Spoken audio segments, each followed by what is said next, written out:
Shemoth Exodus chapter 2. And there went a man of the house of Levi, and took to be his woman, a daughter of Levi. And the woman conceived and bore a son, and when she saw him that he was a goodly child, she hid him 3 months. And when she could no longer hide him, she took for him an ark of bulrushes, and daubed it with slime and with pitch, and put the child therein, and she laid it in the reeds by the river's brink. And his sisters stood afar off, to wit what would be done to him. And the daughter of Pharaoh came down to wash herself at the river, and her maidens walked along by the river's side. And when she saw the ark among the reeds, she sent her maid to fetch it.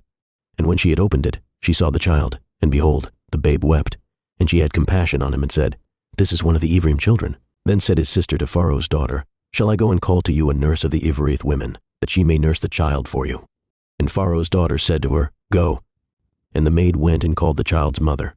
And Pharaoh's daughter said unto her, Take this child away, and nurse it for me, and I will give you your wages.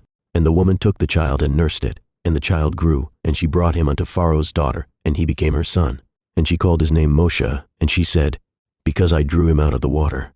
And it came to pass in those days when Moshe was grown, that he went out unto his brethren, and looked on their burdens, and he spied a Mitzri smiting in ivory, one of his brethren. And he looked this way and that way, and when he saw that there was no man, he slew the Mitzri, and hid him in the sand.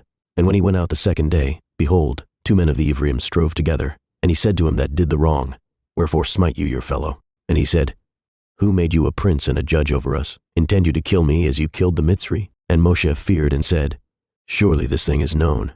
Now when Pharaoh heard this thing, he sought to slay Moshe. But Moshe fled from the face of Pharaoh, and dwelt in the land of Midian, and he sat down by a well.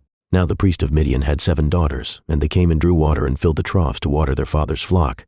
And the shepherds came and drove them away. But Moshe stood up and helped them, and watered their flock. And when they came to Reuel their father, he said, How is it that ye are come so soon today?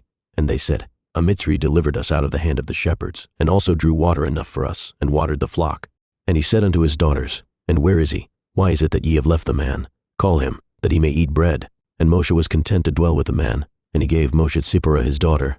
And she bore him a son, and he called his name Gershom, for he said, I have been a stranger in a strange land. And it came to pass in process of time, that the king of Mitzrayim died, and the children of Yasharel sighed by reason of the bondage, and they cried, and their cry came up unto Elohim by reason of the bondage. And Elohim heard their groaning, and Elohim remembered his covenant with Abraham, with Yitzchak, and with Yaakov. And Elohim looked upon the children of Yasharel, and Elohim had respect unto them.